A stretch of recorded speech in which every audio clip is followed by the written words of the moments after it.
Rosemary Lasquites and Rosalie Tuban, our Grand Open and BCW President. Hello, mga mama.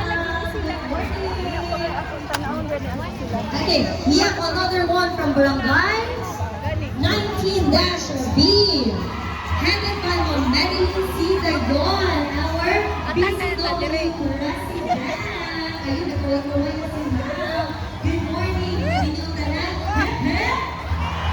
Wow! Okay. Oh, meron na talaga sa mga pa-vlogs. May mga kamay-kamay pa siya. Okay.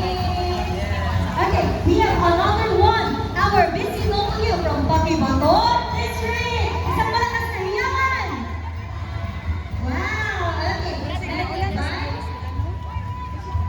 Wala pa na.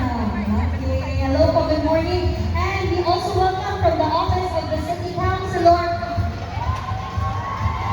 Tusen Apostol, our City Councilor for second session. Daghan kayong salamat sa pakiksalibrar ka nato Amerika. Okay, so